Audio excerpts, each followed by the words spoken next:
Hello. So there's gonna be a little bit of context before this video starts. So, where do I begin? First off, as you can hear, hopefully the audio will be different for this type of video. As of recording this, I am in a closet now instead of, under some blankets. So, yeah, that means that I can just hopefully speak a bit louder while staying away from the microphone so it wouldn't pop as often. Because that was a complaint I got when I was recording. Another thing, hopefully the audio will not be directional anymore, because that was another complaint I had. So I tried my best to fix it in the last video, but I'm trying to find a permanent solution to this, and hopefully this is the solution I can come up with. And finally, just a bit of a warning, this script was written the day of Cueist's release. And since then, there was a lot that was changed about the Cueist. Stuff that I will not be talking about in this video, but I will briefly put on the screen. Hopefully, I'll remember to do that. But yeah, there are some things about Cueist that were changed. In my opinion, I don't think that's going to change how I present the video, because in my opinion, I think Cueist just suffers from a lot of problems that the nerfs didn't fix. Additionally, he got some buffs, which is really confusing, but whatever. So I'm just throwing that out there. The script's going to be unedited. I'm just going to read it as is. And hopefully my points still come across. And if they don't, then, well, fuck me, I guess.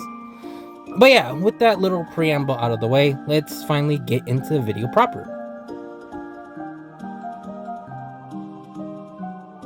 Cueist. When I say that name, what comes to mind? I'm sure the first thing that comes to mind is the amount of people begging for NetEase to redesign him because of how awful he looks. When it comes to preferences, opinions on looks are subjective when it comes to these sort of things. There will always be people who like a way a character is designed, and people who hate that same character design. Quite frankly, that shit doesn't really matter to me, all things considered. I mean, I played characters like Wax Artist and Lucky Guy before they were considered good characters, for peak's sake. I enjoy these characters even if it gets tomatoes thrown at me on a daily basis. Besides, looks aren't the only thing that dictates a character after all. It all comes down to the gameplay in Identity V. It doesn't matter how attractive or awesome a character looks. If there's shit to play as, people won't actually play them. And with both the test server and gameplay trailer for the Cueist finally out, we will finally see if he is worth playing as or not. So without further ado, let us sit back and finally go over the Cueist and his kit. By the way, please stop asking NetEase to rework his design. We all know damn well they aren't going to do that. They never even did it with skins people said were controversial. They definitely aren't going to make an exception for Cueist. Alright, now with that said, let's look into his abilities that he has, starting with his actual abilities itself. As usual, we will talk about his Present Zero's ability first, before finally getting into his final Presence ability. Cueist is a chase style hunter who has a bit of everything baked into his kit. His first ability, Contact Points, allows him to place certain connections on the map. Similar to Violinist, he can connect 2 points together if they are close by to make one connection. However, unlike Violinist, he can connect up to 4 points with a 35 meter range between them. When Cueist is within 35 meters of one of these connections, he can use Maxwell's Demon to jump onto the connection and travel down it in the direction he sent himself in. The direction he will take on the connection depends on this arrow when you decide to enter it. While you are on a connection, you will go faster and go through walls and be immune to control effects, but you will be unable to attack or interact with anything. I believe this also means he will be immune to stuns or any knockback when inside of the connection. Additionally, if one of your contact points is on an elevation, you will be able to travel between elevations that way. While traveling on a connection, you can jump between different connections you have placed down, and even connect different points together while traveling on a connection yourself. You will only be able to write connections for 30 seconds before you will be forced out. But I doubt that will be a problem unless you're trying to traverse the map. If you want to exit a connection early, you can by using the Backspin ability that replaces your attack. You can choose where you want to jump off within 8 meters of your current position, however, you can't exit a connection for 2 seconds after entering it. You also can attack, move, or interact a bit after exiting a connection, so keep that in mind. When exiting a connection as Cueist, you will gain inertia, which grants you a 20% interaction speed buff with most of your actions, a 20% faster movement speed, and nearby survivors will be highlighted. This all lasts for 5 seconds at base, but the duration will increase by 2.5 seconds for each survivor injured, up to 15 seconds with max stacks. Additionally, if he wants to, Cueist can also just close the connection he has made if he doesn't want to use all 4 connection points. Otherwise, it will automatically connect after 25 seconds or if 3 or 4 points are not yet connected. These connections will stay in place until 80 seconds before fully disappearing. Once 3 or 4 points are connected, they will form a dimensional domain. 6 seconds after this occurs, and every 38 seconds afterwards, before it closes, it will scan the inside of the domain. Each scan can reveal both the survivors and the cipher with the highest progress inside of the domain, with that same cipher progress being reduced by 20%. Afterwards, it is given a 37-second window before it can be affected again. I don't get the point of this timer even existing because by the time that it ends, the domain scan is 1 second away from triggering again, meaning it doesn't protect the cipher from being drained again. It just seems kind of pointless and even seems a bit like an oversight from the devs. Regardless, we are not here to talk about my opinion just yet. We still have a bit more to look at. Once Cueist reaches Presence 1, he will gain a new ability, Cue Ball, which I know will cause a lot of ruckus in the community, such as myself. Basically, on any connection Cueist has made, he can send a cue ball in order to travel along the connection. There is an area in which the cue ball has, and if a survivor enters that area, the cue ball will go and capture that survivor. They will then be stored in the Cueist's inventory for 3.5 seconds, in which they will have the ability to drop the survivor within 8 to 11 meters around himself. This cue ball lasts for 16 seconds at base, but lasts a lot shorter when next to a shared survivor. There also aren't limited to the range in which you can use the cue ball, so you can grab a survivor from far away as long as you send your cue ball to a connection they are on. Finally, we have Contact Point Advance, which is his final presence ability. Basically, all this does is increases his contact points recharge rate by 10% alongside increasing backswing's recovery speed when exiting a connection. To wrap things up before we move on to my thoughts, let's talk about each cooldown. When starting the match, you will start with 3 contact points in the match, being able to hold up to 8 at a time with an 11-second recharge rate for each contact point.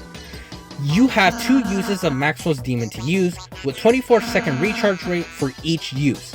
Finally, the cue ball will have a 15-second cooldown for each use. Once again, I think this is a bit of an oversight from the devs, but regardless, that pretty much covers everything that has to do with Cueist's kit. Overall, he definitely is a unique hunter design, all things considered, but he definitely does have a lot of familiarity to him. The big example of this, in my opinion, definitely has to be when comparing him to Opera Singer or Clerk. They both do things that Cueist can already do, though I do think Cueist puts enough of the spin on things to make it work. For example, unlike Clerk, he can't lock cipher machines with his domain, but eats up way more progress in comparison to Clerk. On the opposite side of the spectrum, he has way more mobility potential compared to Opera Singer because he can go through walls. However, the skill cap is definitely a lot higher with him because he can't stop himself, unlike Opera Singer. So, in all intents and purposes, he definitely is very unique for the hunter that he is. However, with all that being said, what do I personally think on this hunter? Well, he's definitely a really good hunter who will be a part of the meta on release. I also think there are ways you can deal with him pretty well as the survivors. This should theoretically mean that I think he is a good yet balanced hunter who won't go on a warpath on release, right? Well, the thing is, as explained earlier, there is so much about his kit that I feel can and will be exploited that the devs just didn't seem to realize when making him. Let's start off with his contact points, since I do think this is by far the coolest part of his kit. Honestly, I think having a hunter who has to follow a rail system and needs to be good at making their rails to have good mobility sounds like a cool idea. Since Cueist will always be moving while on the connections and he can't turn around unless he leaves the connections, it means it can be very costly if you do make a mistake when playing him. He's kinda like Opera Singer in that regard, but at least she can still gain distance even if she makes a mistake, whether it is by missing his dash or wasting an ability. With Cueist, you end up losing a lot if you mess up with his connections, as you will either lose distance or need to waste another ability to re-enter the connections. However, when you do master him, you end up being rewarded with so many routes and mobility, it can be insane in matches. He can use it to traverse the map, move to different elevations, and just keep up with the survivors when they try and transition. However, and this is really important, it is not insanely busted to go against this in Present Zero because he has a long delay after exiting connections. One of my biggest problems I had with Opera Singer was the fact that in her prime, it felt terrible trying to kite her. No matter what you did or how you tried to gain distance, Opera Singer's ability just made her annoying to face. She had no cooldown whenever you were exiting her dash via her attack, no real end lag whenever you decide to stop dashing to attack, and no real punishment for playing badly. Even if you did the most perfect perfume against her or did the most perfect stun during her attack, chances are that she would be able to catch back up with no issues due to how her ability worked. With Backspin, it is still the same concept as Opera Singer's Shadow Leap, as it allows Cueist to catch up to the survivor and appear next to them. However, that small little window where he cannot act out of his jump makes it so much more fair to deal with than it were to deal with Opera Singer. It doesn't feel like a free hit anymore, as you need to plan out where you need to drop off and how you'll use your increased stats from inertia to your advantage. You can use Backspin to go through walls, so it allows you a lot of back and forth between the survivors when he does need to chase on foot. Also, the fact that he needs to place these down to get actual mobility is just so much better than having free mobility at any given time, like Opera Singer. Is this ability perfect? No, of course not, and I do have a few concerns with this ability. I think 8 contact points is just too much for him to have, especially when it does come to map-wide traversal. I get why they did this, as so he can have 2 sets of 4 domains to use in a match. However, with the fact that contact points only takes 11 seconds to charge up, it really feels like he will have too much mobility to have on a hunter. For the record, I have seen clips floating around on Cueist going from one side of the map to the other side to the exit gate in record time. Now, ignoring the fact that these clips that were shown off didn't turn off cooldown and refresh, it still paints an issue about his gate control and just his map presence in general. And given the fact that he can go through walls while riding these connections, it means he can theoretically arrive faster than other hunters who will need to move around the walls. That's not even getting into the fact that he gains stat boosts from exiting the connections, and the recharge rate gets buffed at max presence. Once again, I totally get wanting him to have decent mobility and giving him something for when in a chase. However, I think they should either reduce the number of contact points he has or reduce the recharge rate of the contact points. Next, we have Inertia, which is just... Jesus. Okay, when I saw this passive on the CN translation, I thought that this buff you got was 5% or even 10%. 20% is a massive leap for an interaction and speed buff, especially when combined with the various other buffs. Now, the silver lining to this is that it only lasts for 5 seconds at base and only increases by 2.5 seconds with each survivor injured.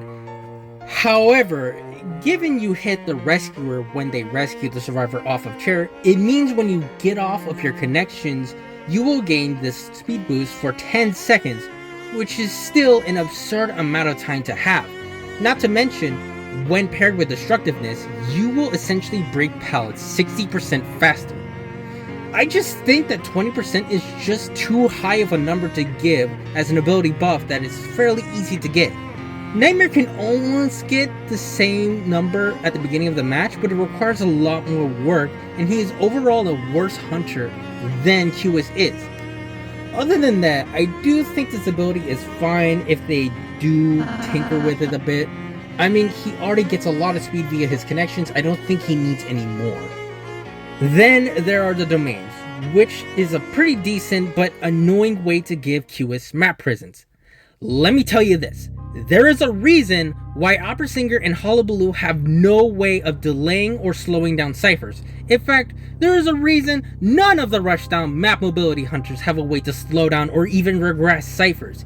It would be very obnoxious to deal with, especially if it's a hunter who can potentially down you in seconds. Now, granted, it isn't as obnoxious as a character like Clerk or Alva's slowdown, as all it does is remove 20% of a cipher machine, which is like 16 seconds. Additionally, it doesn't lock the cipher machine or slow down your cipher decoding progress, so it isn't that bad. However, this is where that oversight rears its ugly head. You see, these connections last for 80 seconds and scans after being placed down for 6 seconds. They then repeat these scans every 38 seconds. This means you'll typically get 2 scans per domain created. Now, the ciphers do have a grace window before they can be regressed again, so problem solved, right? Well, no, actually, because the cipher protection only lasts for 37 seconds, whereas the scans take 38 seconds after each scan takes.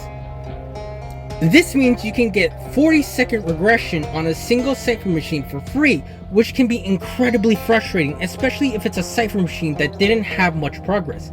Now, with that in mind, it sounds like this is meant to help when you have multiple ciphers in a domain. That way, the cipher that just got drained won't be drained any further, since there should theoretically be other ciphers with progress that should be drained more. However, because the domain regression timers are separate, this means you can have 2 domains on 2 separate ciphers to drain 80% total progress for both those domains. God forbid you get your cipher chaired on against this hunter, because you will need to work on a new cipher machine at that point. Now, will his cipher delay be as oppressive as a character like Ivy or Clerks? Obviously, it's not going to, since he wasn't designed to specialize in cipher pressure. However, this is just something that makes him very frustrating to go against, especially with the abundance of contact points. Finally, we have the cue ball, which are their own can of problems.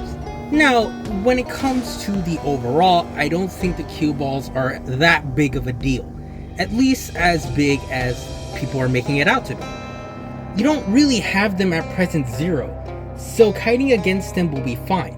Plus, in the cases that he does have it and try to use it in chase, any mobility survivors can be more than enough to deal with cue balls.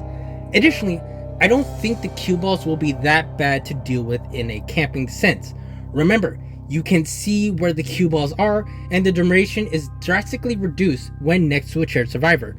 I've seen clips of Cueist absorbing a survivor from across the map and dropping them, leaving people freaking out that Cueist will be some kind of camping demon. In my opinion, that just doesn't seem that realistic at all, especially since you need to guess if the survivor are coming to rescue.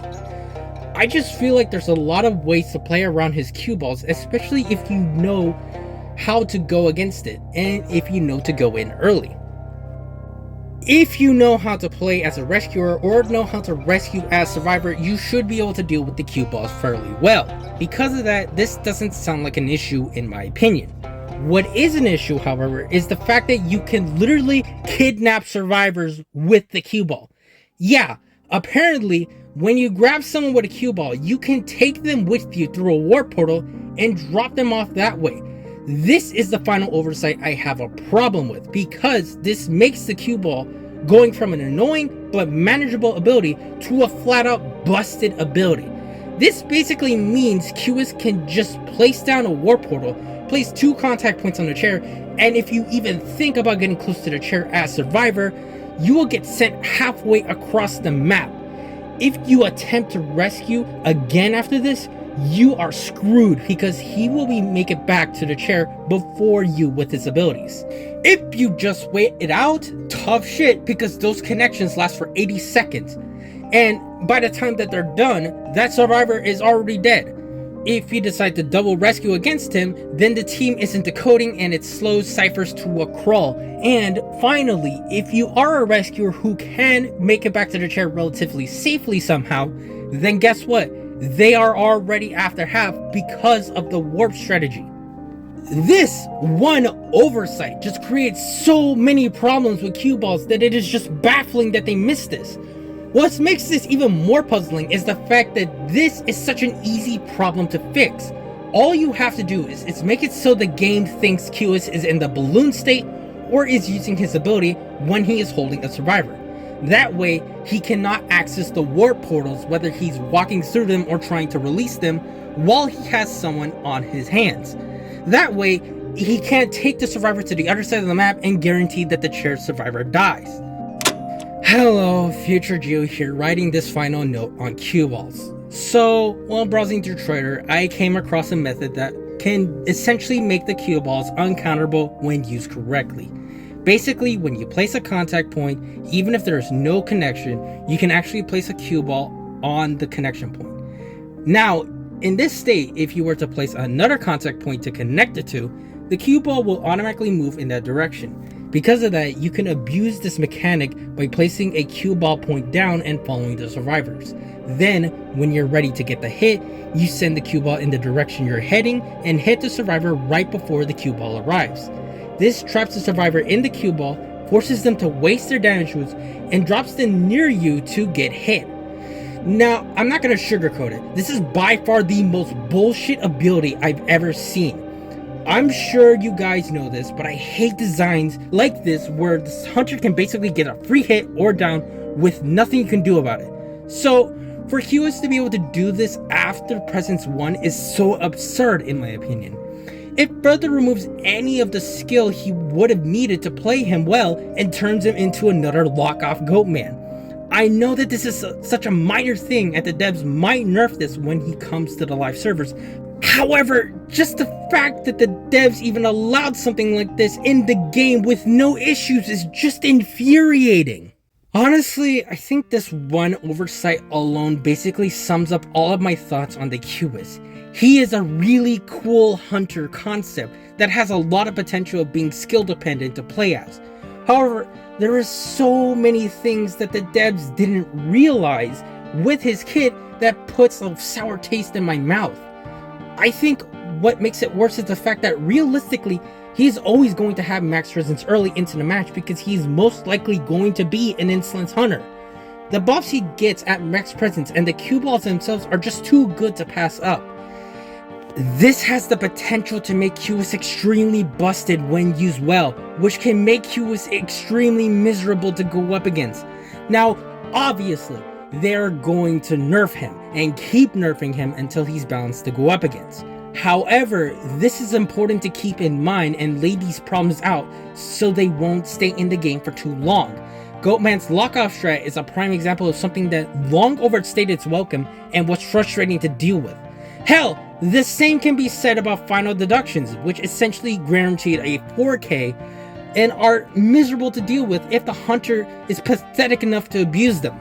That is why I wanted to highlight these issues I have with Cueist, because I don't want him to be another one of those problems that last too long. Maybe they will fix a lot of these problems and he will still be very good without killing him. However, until then, only time will tell if they do so, and by that, I mean in a week. Regardless, that pretty much covers my overall thoughts on the Cueist and the time I have for today. I would give a bit of a closing thoughts, but I think I've already given enough thoughts for today. I'll be back to when Cueist releases for the public to play as, so look forward to that. Until then, thank you so much for watching, and I will see all of you next time.